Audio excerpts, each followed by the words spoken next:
마태복음 27장 1절로 31절 봉독하겠습니다.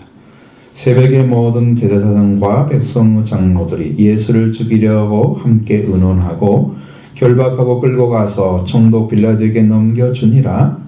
그때 예수를 판 유다가 그의 정죄됨을 보고 스스로 뉘우쳐 그 은 30을 대제사장들과 장로들에게 도로 갖다 주며 이르되 내가 무죄한 피를 팔고 죄를 범하였도다 하니 그들이 이르되 그것이 우리에게 무슨 상관이냐 내가 당하라 하거늘. 유다가 은을 성소에 던져놓고 물러가서 스스로 목매어 죽은지라. 대제사장들이 그 은을 거두며 이르되 이것은 핏값이라 성경고에 넣어둠이 옳지 않다 하고 의논한 후 이곳으로 토기장이의 밭을 사서 나그네의 묘지를 삼았으니 그러므로 오늘날까지 그 밭을 피밭이라 일컫느니라. 이에 선지자 예레미야를 통하여 하신 말씀이 이루어졌나니 일렀을 때 그들이 그 가격 매겨진 자 곧 이스라엘 자손 중에서 가격 매긴 자의 가격 곧 은 30을 가지고 토기장의 밭 값으로 주었으니 이는 주께서 내게 명하신 바와 같으니라 하였더라. 예수께서 총독 앞에 섰음에 총독이 물어 이르되 네가 유대인 왕이냐? 예수께서 대답하시되 내 말이 옳도다 하시고 대제사장들과 장로들에게 고발을 당하되 아무 대답도 아니하시는지라. 이에 빌라도가 이르되 그들이 너를 쳐서 얼마나 많은 것으로 증언하는지 듣지 못하느냐 하되 한마디도 대답하지 아니하시니 총독이 크게 놀라워 하더라. 명절이 되면 총독이 무리에 청원대로 제수한 사람을 놓아주는 전례가 있더니 그때에 바라바라는 유명한 죄수가 있는데 그들이 모였을 때에 빌라도가 물어 이르되 너희는 내가 누구를 너희에게 놓아주기를 원하느냐? 바라바냐? 그리스도와 하는 예수냐? 하니 이는 그들의 시기로 예수를 넘겨준 줄 알미더라. 총독이 재판석에 앉았을 때에 그의 아내가 사람을 보내어 이르되 저 오른 사람에게 아무 상관도 하지 마옵소서. 오늘 꿈에 내가 그의 사람으로 인하여 애를 많이 태웠나이다 하더라.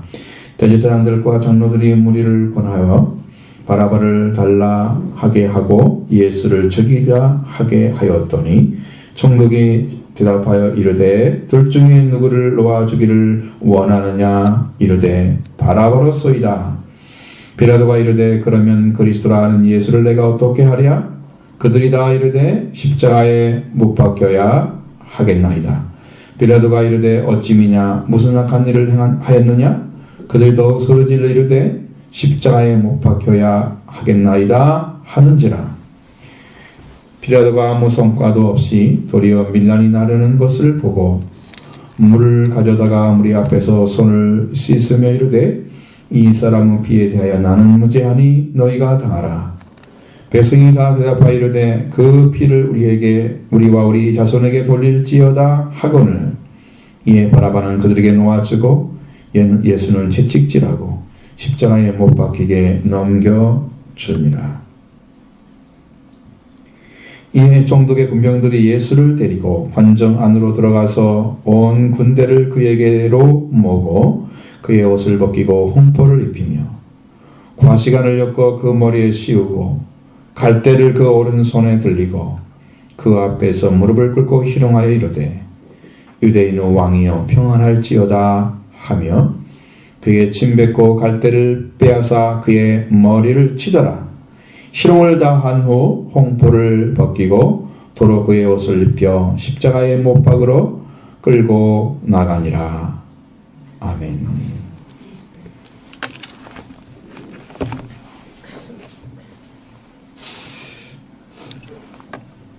확실하게 하나님께서 원하신 예배는 준비된 예배, 영적으로 준비된 예배가 필요합니다.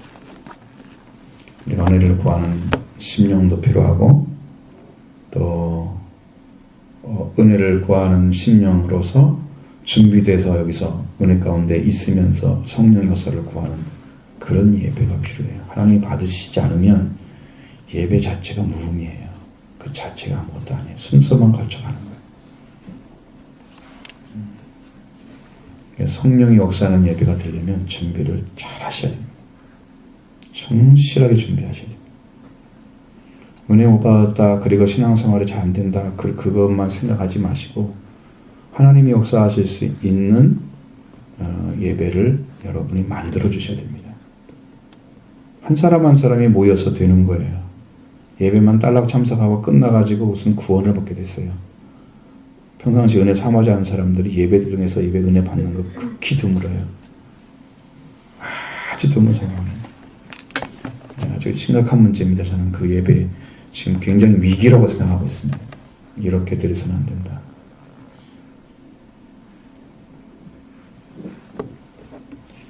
그래서 말씀을 미리 드리는 겁니다. 예수님은 겟세마네 동산에서 대제사장들과 백성의 장로들에게 파송된 무리에게 체포됐습니다. 그리고 대제사장 가야바 집들 안에서 신문을 당하시고, 대제사장이 네가 그리스도냐 이런 질문하시죠. 이후에 인자가 권능 옆에 앉은 것과 앉아 있는 것과 하늘 구름을 타고 오는 것을 너희가 보리라 말씀을 선포하십니다. 그리고 베드로는 예수님과 함께 그 뜰에 있었으면서도 3번이나 예수님을 부인하는 연약한 인간의 모습, 예수님을 따라가지 못하는 연약한 인간의 모습을 보여줍니다. 자, 예수님은 체포되셔서 대제사장 가야바 집들에 계셨고, 그날 새벽에 모든 대제사장들과 백성의 장로들이 예수님을 죽이려고 함께 의논하고 결박해서 끌고 가서 총독에 넘겨주는 장면이 나옵니다. 1절 2절 같이 보십니다. 새벽에 모든 대제사장과 백성의 장로들이 예수를 죽이려고 함께 의논하고 결박하여 끌고 가서 총독 빌라도에게 넘겨주니라. 자, 이 사람들이, 이 제사장들과 백성의 장로들이 예수님을 죽이려고 의논하고 결박 끌고 가서 총독에 넘겨주는, 왜 그런 과정이 필요했느냐는 거죠. 예수님께서 체포되시고 또 예수님이 결박돼서 끌려가신 그것이 오로지 하나님이 보내신 거룩한 사역인 십자가에 죽으셔서 인류의 죄를 용서해 주시기 위해서였습니다. 그런데 이 예수를 죽여야 하잖아요. 죽음에 넘겨줘야 되죠. 그러니까 이 사형 고난, 예수님을 십자가에 못 박아 죽이려면 사형 고난을 가지고 있어야 되는데 당시 사내들에는 사형 고난이 없었습니다. 로마의 총독으로서 유대를 다스리고 있는 빌라도에게 사형 권한이 있었습니다. 그래서 예수님을 총독에게 보내서 그 사형 권한을 사용해서 그의 판결을 이끌어내기 위해서 죽이라고, 십자가 못 죽이라고 사용하는 거죠. 그걸 이끌어내기 위해서 의논을 한 것입니다. 자, 모든 대제사장들과 백성의 장로들이 예수님을 죽이려고 함께 의논했는데 그들이 내세우는 제목은 단순한 형식적인 것입니다. 그건 뭐냐면 신성모독했다는 거예요. 그것은 종교적인 것입니다. 당시 로마는 종교나 문화에서 굉장히 개방적이었습니다. 그리고 로마의 한 행정관, 그런 행정관이 빌라도와 사형 판결을 이끌어내려고 하면 신성모독했다는 것은 불가능해요. 죽일 수가 없어요, 그들은. 그걸 너무 잘하는 거예요. 그래서 결정적인 사형죄를 성립시키기 위해서는 그가 왕이라는 사실을 매개로 해서 공소의 명분을 만들어야 돼요. 그 예수님에게 반역죄를 뒤집어 씌우는 거예요. 왕이 둘이면 안 되잖아요, 한 나라에. 황제가 있는데 자기도 왕이라고? 그러면 나를 대적하는 자야. 반역죄가 바로 됩니다. 자, 그렇게 죽이려고 하는 거죠. 그렇게 해서 빌라도로 하여금 사형 판결을 내리도록 하려고 했던 것이죠. 그래서 예수님을 죽이려고 의논하고 이제 총독 빌라도에게 그 예수님을 넘겨줬다는 것입니다. 이제 거기 사이에 또 문제가 생기는 거예요. 지금 판결을 하기 이전이잖아요. 그 중간에 가룟 이야기가 나와요. 넘겨주심. 가룟 유다의 자살의 모습이 나오고 있습니다. 3절로 10절의 말씀 보겠습니다. 그때 유다를 예수를 그의 정죄됨을 보고 스스로 뉘우쳐 그 은 30을 대제사장들과 장로들에게 도로 갖다 주며 이르되 내가 무죄한 피를 팔고 죄를 범하였도다 하니 그들이 이르되 그것이 우리에게 무슨 상관이냐 네가 당하라 하거늘 유다가 은을 성소에 던져놓고 물러가서 스스로 멍매어 죽은지라 대제사장들이 그 은을 거두어 이르되 이것은 핏값이라 성전고에 넣어둠이 옳지 않다 하고 은은한 후 이것으로 토기장의 밭을 사서 나그네의 묘지를 삼았으므로 오늘까지 그 밭을 피밭이라 일컫느니라. 이에 선지자 예레미야를 통하여 하신 말씀이 이루어졌나니 일러스되 그들이 그 가격 매겨진 자 곧 이스라엘 자손 중에서 가격 매긴 자의 가격 곧 은 30을 가지고 토기장의 밭값으로 주었으니 이는 주께서 내게 명하신 바와 같으니라 하였더라. 아멘. 자, 예수님을 판 유다가 예수님의 정죄됨을 보고 스스로 뉘우쳤다 그랬어요. 정죄됐다는 것은 유죄 선고를 했다 그런 말입니다. 유다는 예수님께서 죄를 지은 분으로 유죄 선고를 받으리라고는 생각하지 않았습니다. 왜냐하면 지금까지 예수님이 보였던 능력 같은 걸 그걸 구분하지 못해요. 예수님은 사람을 위해서만 일하시고 그 다음에 대적하는 존재는 영적인 것입니다. 사탄, 귀신, 또 그들을 통해서 왔던 병들, 그리고 사람을 지배하고 있는 죄, 이런 것들만 하고 싸웁니다. 그러니까 사람을 대상으로 싸우지는 않습니다. 근데 유다는 그걸 구분하지 못하는 거예요. 그러니까 예수님이 잡혀가셨으면 무슨 능력을 사용해서 분명히 싸워서 이길 거라는 생각을 했을 거예요. 그런데 아무 능력도 없이 그냥 잡혀가가지고 유죄 판결을 받고 있는 모습 속에서 갑자기 마음이 바뀌는 거예요. 왜 저렇게 됐지?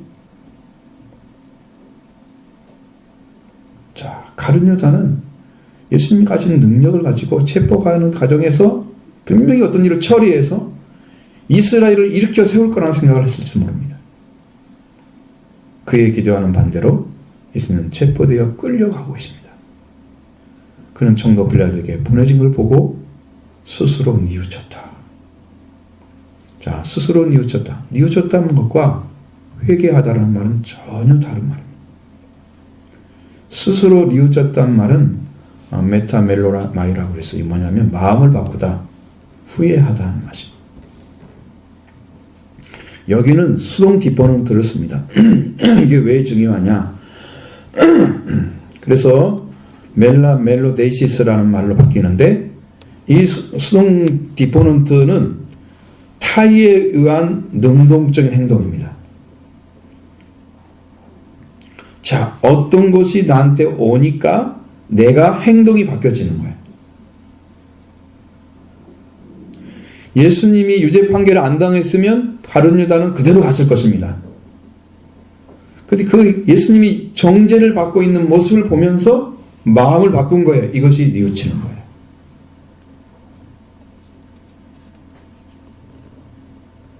예수님이 유죄 판결을 되는 것을 보고 마음을 바꾼 거예요.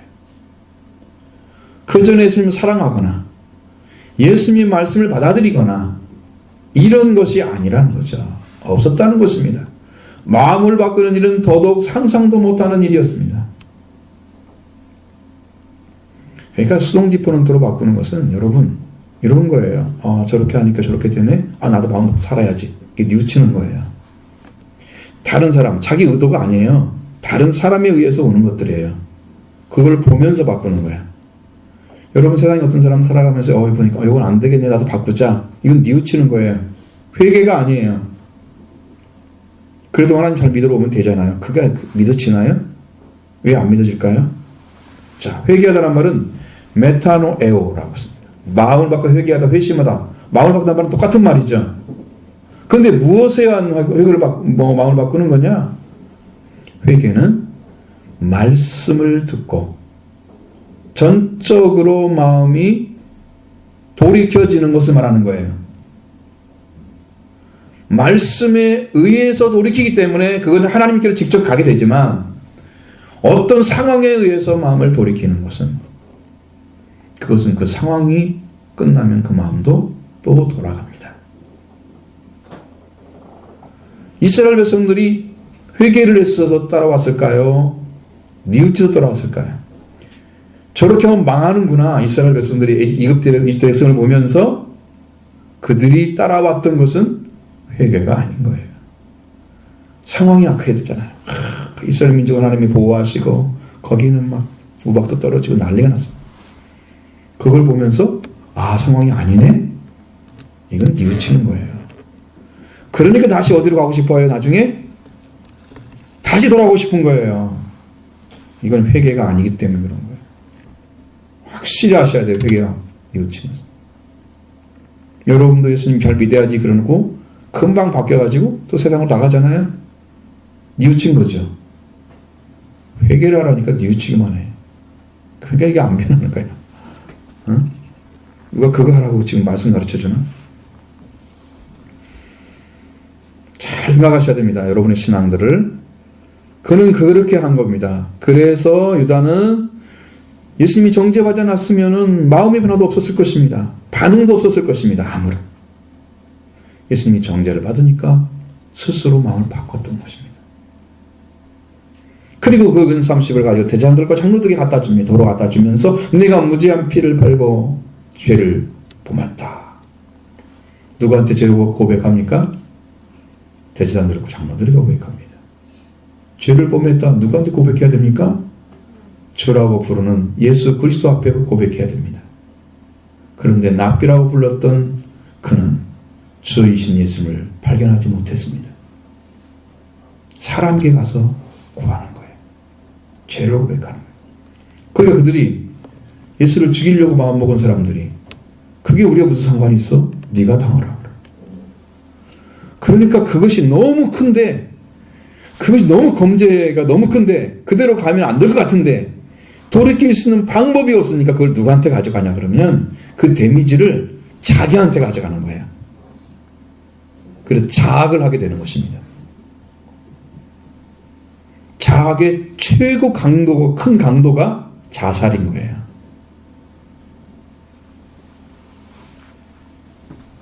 유다의 뉘우침은 결국 자기를 죽이는 결과를 가져온 거예요. 그것은 회개가 아니라는 사실을 알려주죠. 분명한 것입니다. 아무런 능력도 없고 해결할 수 없는 사람에게 그 문제를 가져와요. 그러면 돌을 갖다 주면서 뭔 생각을 했을까요? 내가 이거 잘못 팔았으니까 다시 돌려줘. 예수 도와줘. 이 말이잖아요. 아니 뭐 그런 게 상관이 있어요? 가룟유다가 그거 안 했어도 무슨 방법을 통해서라도 분명히 예수를 체포했을 겁니다. 그러니까 그건 상관없는 거예요. 그것과 해결할 수 없는 유다는 자기 문제를 해결할 수 없는 자들에게 찾아갔습니다. 그 예수님을 랍비라 부르더니 끝까지 주님이라 부르는 그런 믿음의 행동을 보이지 않고 있습니다. 유다는 그 은을 성소에 던져놓고 물러가 스스로 목매어 죽었습니다. 자기 목숨을 어떻게 할 뿐 은을 주고 있으면 샀던 자들이 아니고 그 돈을 성소에 던져놓은 것도 아니고 우리의 생명을 구원하러 오신 예수 그리스도였습니다. 그 문제를 해결할 수 없는 가룟유다는 자학을 했고 그 결과 자기를 스스로 목매어 죽게 만든 것이죠. 자살을 했다는 것이죠. 그게 유다의 마지막 선택이었습니다. 자기의 목숨을 예수님께 의탁해야 되는 거예요. 그렇게 하려면 예수님을 믿었어야 되는데 아직도 그 마음에 예수님을 의지하는 마음, 믿음은 없었다고 하는 것입니다. 그래서 대제사장을 찾아갔죠. 대제사장들은 이 은을 보면서 이것은 핏값이라 성전구에 넣어두면 옳지 않다. 그래서 은은하고 이것으로 밭을 사서 나그네의 묘지를 삼았다 하는 것입니다. 사도행전에는 그걸 아겔다마라고 그렇게 기록해 놨죠. 이 말씀이 예레미야를 통해서 이루어졌다고 말씀하고 있습니다. 그들이 그 가격 매겨진 자 곧 이스라엘 계선 중에서 가격 매겨진 자의 가격 곧 은 30을 가지고 토기장이여 밭값으로 주었으니 이는 주께서 내게 명하신 바와 같다고 말씀하십니다. 뜻밖의 이 말씀은 스가랴서 11장 12절 13절에 기록되어 있습니다. 그것도 완전한 건 아닙니다. 내가 그들에게 이르되 너희가 좋게 여기거든 내 품삯을 내게 주고 그렇지 아니하거든 그만두라. 그들이 곧 은 30개를 달아서 내 품삯을 삼은지라 여호와께서 내게 이르시되 그들이 나를 헤아린 바 그 싹을 토기장에게 던지라 하시기로 내가 곧 그 은 30개를 여호와의 전에서 토기장에게 던지고. 여호와의 전에 은 30개가 들어가 있었죠. 전에 성전부죠. 그것을 토기장에 던졌다고 말해요. 그러면 샀다는 얘기와 되는데 명확한 얘기는 아니잖아요. 성경이 비슷하긴 해요. 그러니까 우리는 그렇게 이해하고, 그건 이제 왜 에레미야를 갖다 썼는가? 스가랴인데 에레미야는 그 시대의 선지자의 통칭을 할 때 큰 선지자를 쓰잖아요. 그 선지자 중에 에레미야가 들어가 있는 거예요. 이 말씀은 마태복음 9장 10절 9절 10절에 기록된 말씀과 많이 다르죠. 어쨌든 제사장들은 이 은값을 핏값이라고 성경에 넣어두면 옳지 않다 하고 토기장의 밭을 사다가 나지를 삼았다. 그렇죠? 사도행전 1장 28절로 19절에는 그 밭을 아겔다마라고 기록하고 있고요. 그럼 피밭이라. 거기에 나오는 아겔다마는 가련이다가 창다가 터져서 그 밭이 피밭이 된 것이다. 이렇게 표현하고 있지만 성경에는 그냥 토기장의 밭을 사서 넣었는데 그것은 피값으로 준 돈이기 때문에 피밭이라고 이렇게 설명. 서로 좀 다른 안에 견해 차이가 있는 거죠.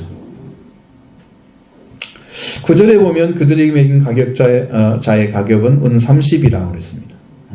토기장에게 던지라고 했던 스가랴 11장 13절의 말씀에서 알 수 있듯이 이 토기장의 밭을 사라는 말로 받아들였습니다. 그래서 토기장의 밭을 값으로 은 30을 주었고 그 밭은 나그네의 묘지가 됐다 하는 것입니다.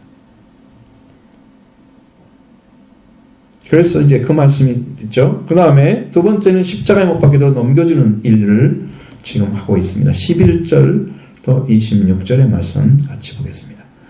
예수께서 총독 앞에 섰음에 총독이 물어 이르되 네가 유다인의 왕이냐? 예수께서 대답하시되 네 말이 옳도다 하시고 대장들과 장로들에게 고발을 당하되 아무 대답도 아니하시는지라. 이에 빌라도가 이르되 그들이 너를 쳐서 얼마나 많은 것으로 증언하는지 듣지 아니하느냐? 근데 총독이 크게 놀라워하더라. 명절이 되면 총독이 무리의 소원대로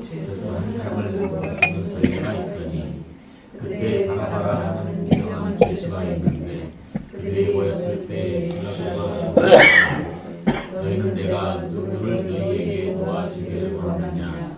바라느냐? 그리스도가 하는 예수는 아니 이는 그가 그들의 시기로 예수를 보낼 줄 아니함이더라. 총독이 재판석에 앉았을 때 그의 아내가 사람을 보내어 이르되 저 온 사람에게 아무 상관도 하지 마옵소서. 오늘 밤에 내가 그 사람으로 인하여 애를 많이 태웠나이다 하더라. 대제사장들과 장로들이 무리를 원하며 바라바를 하려나 하고 예수를 죽이자 하게 하였더니 총독이 대답하여 이르되 둘 중에 누구를 너희에게 도와주기를 원하느냐? 이르되 바라바로 소리라. 빌라도가 이르되 그러면 예수를 내가 어떻게 하랴? 그가 이르되 십자가에 못 박혀야 하겠나이다. 빌라도가 이르되 어찌 됨이냐? 무슨 악을 하였느냐? 그들이 더욱 소리질러 이르되 십자가에 못 박혀야 하겠나이다 하는지라. 빌라도가 아무 성과도 없이 도리어 밀란이 나르는 것을 보고 물을 가져다가 무리 앞에서 손을 씻으며 이르되 이 사람의 피에 대하여 나는 무죄야. 너희가 당하라. 백성이 다 대답하여 이르되 그 피를 우리와 우리 자손에게 돌릴지어다 하거늘 이에 바라바는 저에게 놓아주고 예수는 채찍질하고 십자가에 못 박히게 넘겨주니라. 아멘. 자, 예수님은 총독 앞에 섰습니다. 빌라도가 말합니다. 네가 유대인의 왕이냐? 왕이어야 됩니다. 왕이시니까. 그건 네 말이 맞다고 그랬죠. 당연한 겁니다. 그러나 유대인의 왕이 되면 왕이 둘이기 때문에 죽을 수 있는 거죠. 하나의 명목이 생겼습니다. 예수님이 하나님의 아들이시고 그리스도인 것을 물으면 그건 종교적인 대답이기 때문에 십자가에 못 박으라고 내어주지 않을 것입니다. 그럼 예수님은 죄가 없게 되죠? 유대인은 왕이냐? 유대를 다스리는 사람이 로마 총독이죠. 그 위에 로마 황제가 있습니다. 그럼 왕이 둘이 되겠죠. 그건 가이사에 대한 반역이다. 그걸 살려주면 반역이라고 다른 성경에 나와 있습니다. 직접적으로 써죠. 그래서 예수님을 죽이기로 의논했죠. 그 제자들과 잘 맞아떨어진 것이죠. 그리고 예수님은 제자들과 장로들에게 고발을 당하시고 계셨지만 아무 대답도 아니하셨다는 거예요. 빌라도가 아주 답답해서 그들이 너를 쳐서 얼마나 많은 것을 증언하는지 듣지 못하느냐? 해도 한마디도 답지 않았어. 총독이 아주 크게 놀라고 했다. 여러분, 이런 상황에서는 예수님 논쟁을 하셔야 되겠죠. 나 죄 안 지었다. 나 이런 거 하지 않았다. 그렇게 말씀하셔야 할 그런 시간이잖아요, 그게. 거짓말 막 하고 있는데 그 말을 대답도 않고 있으면 당하겠다는 얘기죠. 네가 무슨 말을 하든지 나는 그대로 당할 거야. 아무 상관하지 마. 그 무죄를 입증하고 빌라도 앞에서 살려달라고 해야 되는데 한마디도 말하지 않는 것은 이건 총독에 자기 목숨을 맡기지 않겠다는 얘기예요. 총독이 안 맡긴다는 것입니다. 이게 비밀이에요. 예수님의 제자들과 장로들의 고발에 한마디 답지 않았은 빌라도는 너무 놀라워할 수밖에 없었습니다. 예수님은 제자들과 장로들에 의해서 죽음으로 들어가는 것처럼 보이지만 사실은 예수님께서 죄인들을 위해서 많은 사람의 죄를 사해 주기 위해서 피를 흘리시는 언약의 피를 흘리시고 그것을 위해서 십자가를 향해 가고 계신 것입니다. 그 죽음을 게세마네 동산의 기도를 통해서 예수님이 받아들이셨죠. 그리고 게세마네 동산에서 제자들과 대화를 통해서 예수님은 죽음이 극도로 두려움이었다는 것을 말씀하셨습니다. 극도의 두려움이었다는 것을 말씀하셨습니다. 그 죽음을 넘어서서 십자가를 지고 승리하는 길, 그 게세마네 동산의 기도를 드리고 나서 이제는 죽음을 받아들이시는 거죠. 아버지의 원대로 지금 그 길을 걷고 계시는 거예요. 그러니까 빌라도에게 목숨을 살려달라고 구걸하면 그렇게 그 사람에게 목숨을 맡기는 사람이 아니라 이것은 아버지가 원하신 길을 걸어가야 되기 때문에 아무런 변명도 논쟁도 필요가 없었다는 것입니다. 숨어져 있는 거예요. 그렇기 때문에 유대인 왕이신 예수님은 절대로 자신이 아버지께서 걸으지 않고 십자가의 길을 못 박혀서 팔리시고 제퍼되어 십자가의 길을 걸으시는 것이죠. 그렇기 때문에 논쟁할 필요가 없었던 거예요. 사람하고. 하나님의 길만 가면 다른 사람이 어떤 말을 해도 논쟁할 필요가 없는 거예요. 그것은 다만 인간적인 것 뿐이에요. 그냥 거기다가 왜 힘을 빼? 오직 하나님께 집중하고 있어야지. 여러분, 그 의미를 알으셔야 돼요. 빌라도에게 맡긴 게 아니에요. 그것들은 목숨을 하나님께 맡긴 거예요. 근데 그 자기한테 구해달라고 하지 않기 때문에 놀라운 거예요. 놀라운 거예요. 그게 놀랬던 거예요. 그게. 보통 사람들은 다 모셔준다고 이게 다 했을 텐데 한마디씩 좀 살려주라고. 난 절대 그렇게 하지 않았다고. 이렇게 해야 맞잖아요. 일반적으로. 예수님의 모습은 전혀 아니었습니다. 이게 비밀입니다. 십자가 길을 걸어가시는 하나님이 그 가운데 성령께서 쫙 알려주시고. 자, 그래도 또 한 가지 변수가 있습니다.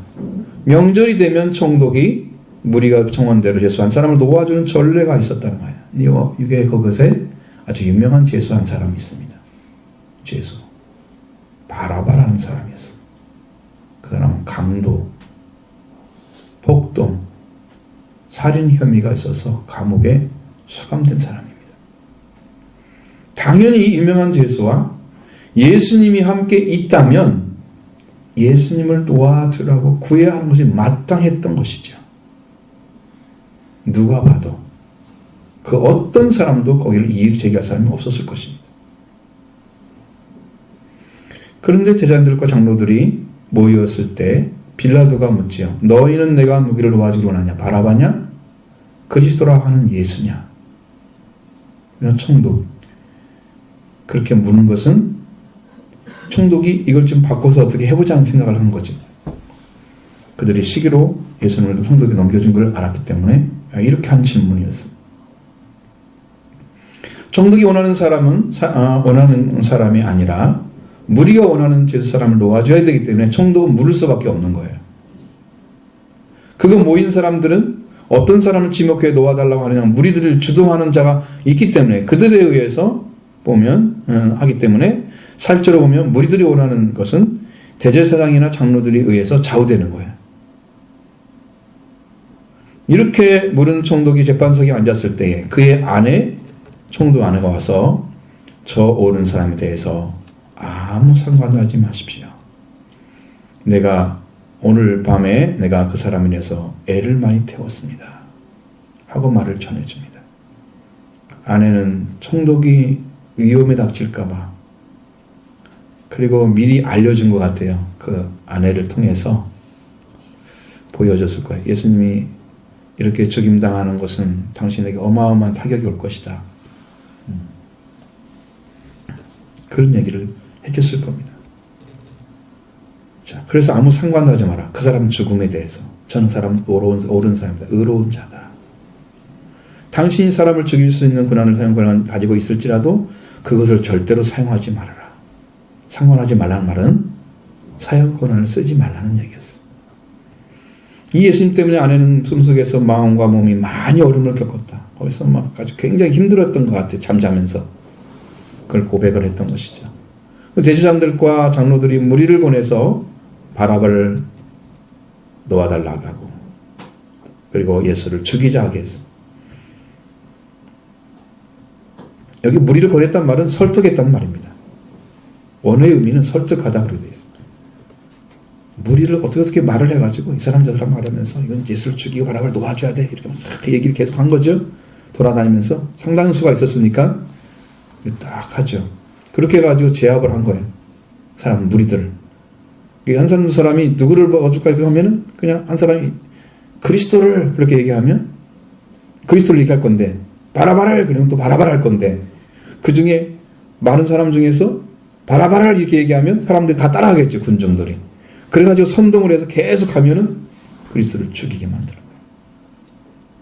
바라바를 요구하게 되는 거죠. 예수님 반 여는 유다를 향해서 예수님 이렇게 말씀하셨습니다. 이 사람은 차라리 이 세상에 태어나지 않았더라면 그에게 좋을 뻔하였느니라.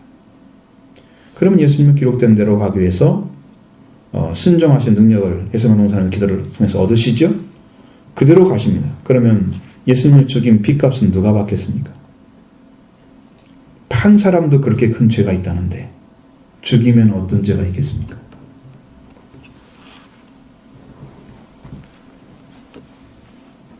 그래서 다시 한번 묻는 거예요. 빌라도가 이 둘 중에 누구를 놓아주기를 원하느냐 하니까 바라바를 막 소리쳤습니다. 원어에는 그렇게 되어 있어요. 바라바를 쏘이다. 그것은 우리가 붙인 거예요. 이제 뒤에 말을. 바라바를 막 이렇게 소리쳤습니다. 그 말을 넣어준 사람들이 대제사장들과 장로들이었습니다. 자, 잘 보십시오. 11절부터 21절까지는 총독이라고 써 있습니다. 계속. 22절부터 26절까지는 빌라도라고 써 있습니다. 보이십니까? 신기하죠? 왜 바꿨을까요? 성경의 기록의 의미가 얼마나 큰지를 보셔야 돼요. 총독의 권한은 놓아줄 권한이 있는 거예요. 근데 이것이 빌라도가 총독 권한을 가졌을 때는 총독이란 말로 계속 쓰고 있다가 이제는 빌라도란 말로 바뀌어집니다. 그것은 예수님께 대해서 무리들이 요구해야 할 그 일이 총독의 권한이 아니고 개인적인 고민을 말해주기 위해서 총독 대신에 빌라도란 말로 바꿔준 거예요. 개인으로 들어가는 거예요. 그게. 고민이에요. 빌라도가 22절에 그러면 그리스도 하는 예수를 내가 어떻게 하랴? 그렇게 물었습니다. 십자가에 못 박혀야 하겠나이다. 여기서는 동사 명령 수동태를 사용하기 때문에 이 말은 이렇게 해야 돼요. 십자가에 못 박아라. 십자가에 못 박아라. 이 말이에요. 이 말. 못 박게 하겠나이다는 상당히 잘 꾸며낸 말이에요. 예수님 입장에서는 못 박히는 거잖아요. 그러나 죽인 자 입장에서는 못을 박는 거죠. 그렇습니다. 못 박아라 외쳤습니다. 죄를 지은 자, 밀랑과 살인과 폭동으로 옥에 갇힌 자는 살리고 아무 죄도 찾지 못하는 그리스도는 십자가에 못 박혔다 외치는 그들을 역시 예수님께서 기적을 일으키실 때 많이 봤던 자들도 있었을 것입니다. 저분이 이 세상에 오신 선지자라고 외친 자들도 있을 것입니다. 그러나 그 말씀은 심령 안에 들어오지 않았기 때문에 이 사실을 정확하게 인지하지 못하고 결국 자기보다 높은 그런 세력에 있는 자들에 속해서 원하든 원치 않든 예수님 십자가에 못 박혀야 한다고 외치고 있는 사람들이에요. 이 사람들이. 죄와 상관없이 죽임을 당하시는 일은 예수님께서 죄 없이 다른 사람의 죄를 지시기 위해서 속죄제물이 되시고 화목제물이 되시기 하기 때문입니다. 죽기까지 복종하시는 것은 십자가에 죽으시는 것. 그는 자기의 목숨을 다른 사람에 위해서 주러 오셨습니다. 마태복음 20장 28절에 인자가 무슨 섬김을 받으려 하는 것이 아니라 도리어 섬기라고 자기 목숨을 많은 사람의 대속물로 주려 함이니라. 자기 목숨을 사람에게 대속물, 이건 뭔 말이냐면 석방금이나 속전을 얘기하는 거예요. 구속이라는 것이죠. 대속물이 구속입니다. 다른 사람을 대신해서 자기가 죽어줌으로써 다른 사람을 살리는 거예요. 목숨값을 대신 내주는 거예요. 예수님이 그것 죽으려고 지금 하고 계시는 거예요. 그것 내주려고. 그래서 예수님은 그대로 가십니다. 자기가 말한 대로. 하지만 예수님은 죽인 자들의 죄는 예수님 받은 죄보다 훨씬 큰 것입니다. 훨씬 정도가 아니고 아주 어마어마하게 큰 죄악입니다. 이제 빌라도가 자기 무리의 소리를 듣고 아무 성과도 없이 도리어 밀란이 날 것 같은 그런 분위기가 왔죠. 그래서 물을 가져다가 무리 앞에 손을 씻습니다. 그리고 이 사람의 피해에 대해 나는 무죄하니 너희가 당하라. 그렇게 이야기했습니다. 신명기 20장 21장 6절로 7절에 보면 어떤 사람이 살해됐을 때 그 부분에 있는 성의 장로들은 손을 씻는 의식을 통해서 자신이 범죄와 무관하다는 것을 나타내라고 그렇게 기록하고 있습니다. 그러니까 손을 씻는 것은 나는 이 사람을 죽인 죄가 없어. 이 말이거든요. 시편 26편 6절에는 여호와께 무죄한 내가 무죄함으로 손을 씻고 주의 단에 두루 다니며 라고 되어 있습니다. 죄가 없기 때문에 손을 씻는 거예요. 그런 빌라도가 손을 씻는다고 해서 자기가 죽이라고 내어준 예수님의 그 피에 대해서 자유로울 수 있습니까? 그 죄를 가릴 수가 없었을 것입니다. 백성들은 이 말을 듣고 뭐랍니까? 그 피를 우리와 우리 자손에게 돌릴지어다. 자, 빌라도는 이 말을 듣고 그때 바라바라는 그들에게 놓아주고 예수는 채찍질하고 십자가에 못 박히게 넘겨주었다고 했습니다. 처음에 새벽에 모든 제사장들과 대제사장들과 백성의 장로들이 예수님을 죽이려고 함께 의논하고 결박하여 가서 총독 빌라도에게 넘겨주었죠. 이제는 빌라도가 바라바는 그들에게 놓아주고 예수는 채찍질하고 십자가에 못 박도록 넘겨주는 거예요. 뭐가 이루어졌어요? 그들이 원하는 방법대로 이루어졌습니다. 결과적으로 대제사장들과 장로들이 빌라도가 가진 사형 권한을 얻어내는데 성공했다는 거죠. 사형을 받아야 할 바라바는 놓아주고 무죄한 예수님은 채찍질하고 십자가에 못 박히게 넘겨주는 사실입니다. 이게 무엇을 얘기하고 있겠습니까? 이제 총독의 군병들이 예수님을 희롱하고 있습니다. 27절로 31절을 같이 봅니다. 이에 총독의 군병들이 예수를 데리고 관정 안으로 들어가서 온 군대를 그에게 모으고 그의 옷을 벗기고 홍포를 입히고 가시관을 엮어 그 머리에 씌우고 갈대를 그 오른손에 들리고 그 앞에서 무릎을 꿇고 희롱하여 이르되 유대는 왕이여 평안할지어다 하며 그에게 침뱉고 갈대를 빼앗아 그의 머리를 치더라. 희롱을 다한 후에 홍포를 도로 벗기고 도로 그의 옷을 입혀 십자가에 못 박으려고 끌고 나가니라. 아멘. 자, 말씀 보면 총독의 군병들, 로마 군병들입니다. 그 전에 예수님을 체포했던 사람들은 대제사장들과 장로들이 파송했던 자들이죠. 유대 군병이라면 그렇게 말할 수 있겠죠. 총독의 군인들이 예수님을 데리고 관정 안으로 들어가서 온 군대를 그에게 모읍니다. 그의 옷을 벗기고 홍포를 입히고 가시관을 엮어서 머리에 씌웁니다. 그리고 갈대를 그 오른손에 들려줘서 왕처럼 꼭 마치 왕의 모형처럼 만들죠. 그 앞에 무릎을 꿇고 희롱을 하는 거예요. 자, 앞에서 총독 빌라도가 네가 유대인 왕이냐고 물었을 때 예수님은 네 말에 옳다 하셨죠? 유대인 왕이라고 하는 걸 다 들었습니다. 그들이. 유대인 왕이라는 사람이 잡혀와가지고 빌라도에게 십자가에 못 박히도록 넘겨진 무능한 왕으로 생각을 합니다.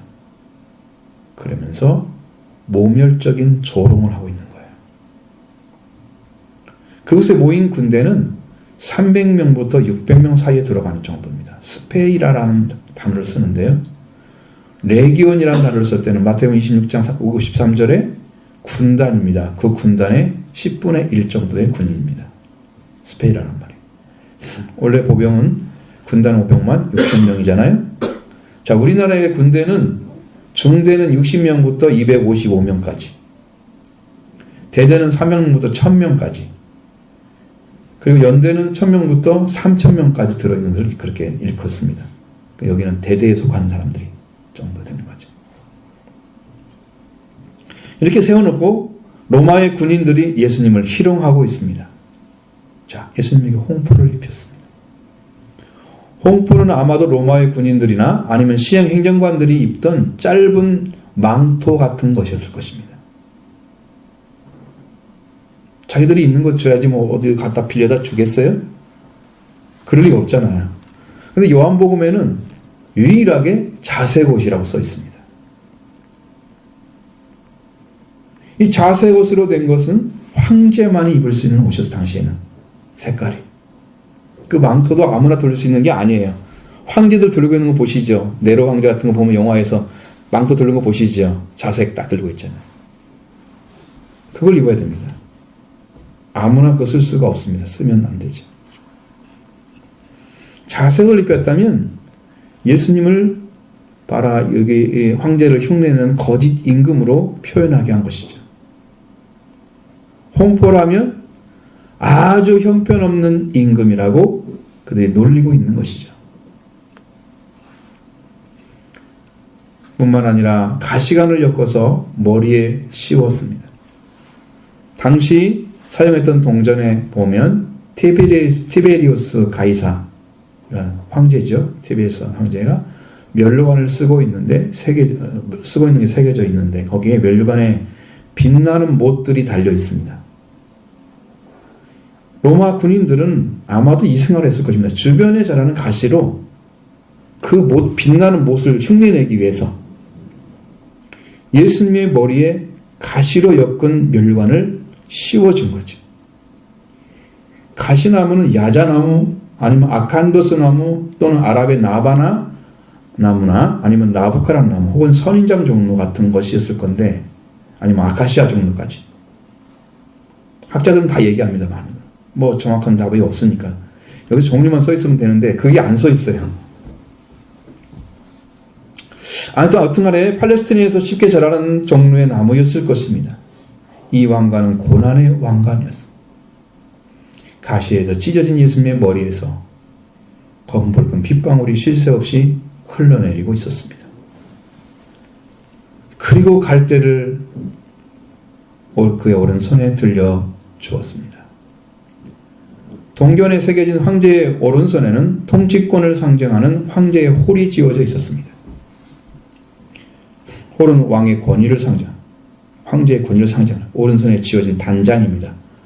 한국에서는 고제도가 있었습니다. 신하가 아침에 왕을 아련할 때 조복을 갖추어서 손에 쥐던 그런 길이가 한 자 정도 되는 그 넓이 2치 정도, 짧고 좀 길죠. 이 얄팍한 길쭉한 패가 있었습니다. 황제가 왕이 들고 있는 거예요. 이건 황제의 오른손에 홀이 지어져 있는데 예수님에게는 갈대를 지어줬습니다. 거짓 왕의 권위를 이야기하려고 하는 것입니다.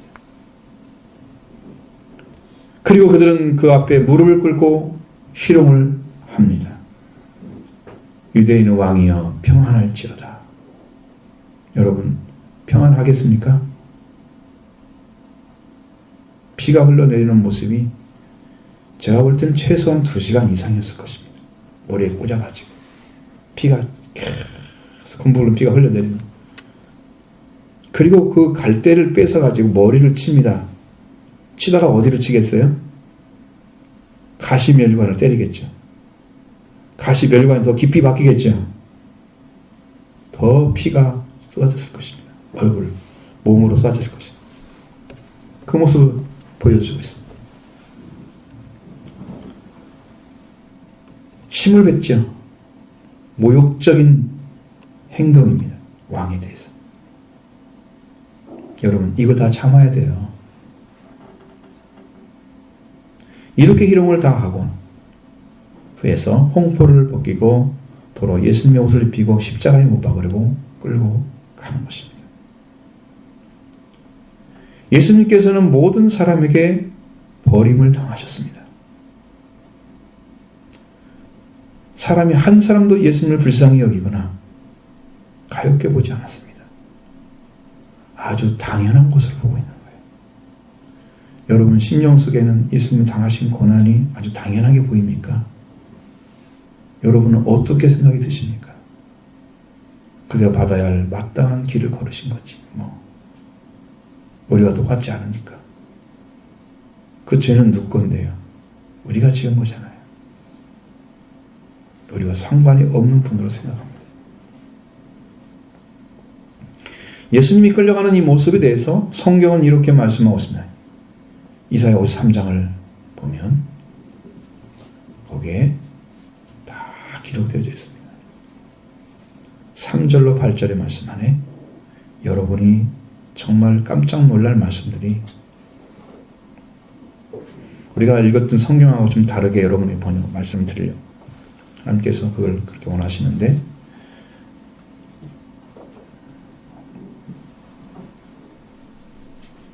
계셔야 됩니다. 이사야 53장 3절로 8절.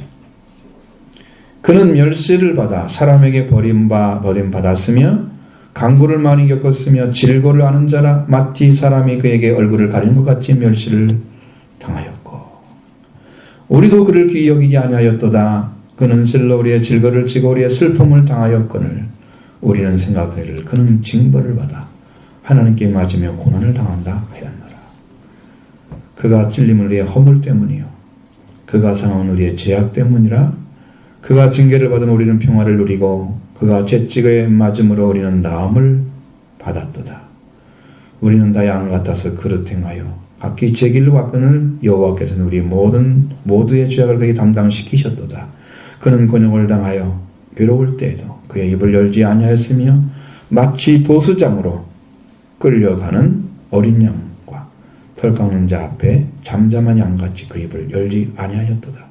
그는 곤욕과 신문을 당하고 끌려갔으며 그 세대 중에 누가 생각하기를 그가 살아있는 자들의 땅에서 끊어짐은 마땅히 형벌받을 내 백성의 허물 때문이요 하였으리요 라고 기록하고 있습니다. 이사야 53장 통해서 예수님은 멸시를 받을 것을 예언해 놨습니다. 예수님은 사람들에게 버림받으실 거라고 말씀하고 있습니다. 예수님은 정신적인 고통을 많이 겪으실 것이다 하고 말씀하고 있습니다. 예수님 사람들에게 얼굴을 가린 것 같이 멸시를 받으실 것도 예언해 놓았습니다. 그리고 예수님을 믿고 있는 자들까지도 예수님을 귀하게 여기지 아니할 것이라고 말하고 있습니다. 예수님은 사람의 질병을 가지셨다고 말씀하고 있습니다. 예수님의 몸이 그냥 몸처럼 보이지만 예수님은 우리의 질병을 다 짊어지셨습니다. 그리고 우리의 슬픔도 예수님이 가져가셨습니다. 그런데 우리는 뭐라고 생각하냐면 그는 오히려 징벌을 받아서 하나님께 맞고 고난을 당한다. 그렇게 생각한다는 거죠. 예수님을 바라보는 시각을 사람들의 심리를 다 아신 하나님께서 이미 아신 거예요. 예수님의 관통됨, 창으로 찔린 거죠. 그것은 우리의 반역 때문이라. 그가 짓눌려 부서짐은 우리의 죄악 때문이라고 예언해놨습니다. 예수님께서 징계를 받음으로써 우리가 평화를 누리게 되고 예수님께서 채찍에 맞음으로 우리는 치료와 회복이 이루어졌다고 예언해놨습니다.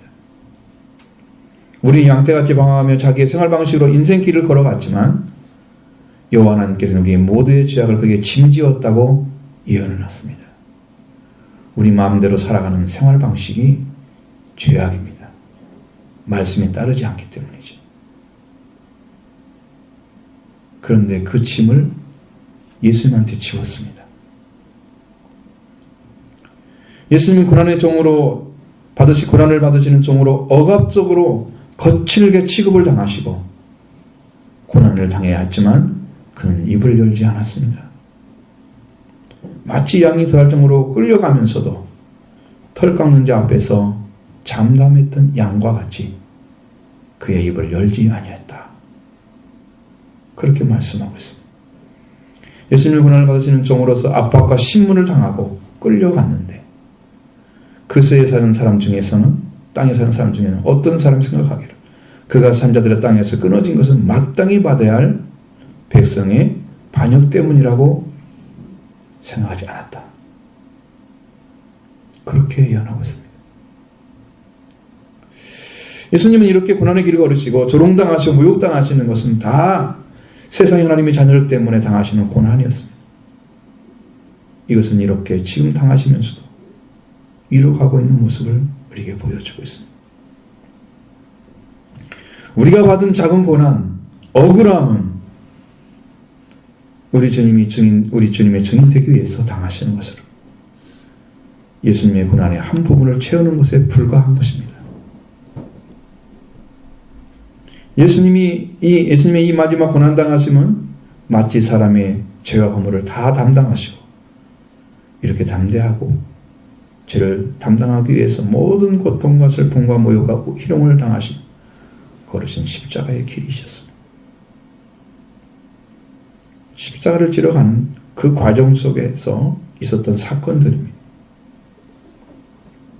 우리도 말씀의 길을 걸어가시면서 여러분의 여러 가지 방해받는 육적인 것들, 영적인 것들 이걸 넘어서서 오직 말씀에만 순종하시는 예수님처럼 여러분도 예수님과 함께 걸어가기를 바랍니다. 그게 십자가의 길입니다. 예수님이 걸으신 십자가의 길은 말씀에만 순종하는 것이었습니다. 자기 생각, 사람의 어떤 방해도 아무 상관이 없는 오로지 말씀에만 순종하는 길이었습니다. 십자가는 말씀인 것이죠. 말씀에 죽어야 부활하는 것입니다. 여러분 작은 고난에도 슬퍼하지 마시고 주님이 우리 슬픔을 다 가져갔잖아요. 그에 오히려 감사하시기를 바랍니다. 이걸 통해서 더 큰 걸 주시려고 행하신 하나님 은혜에 감사합니다.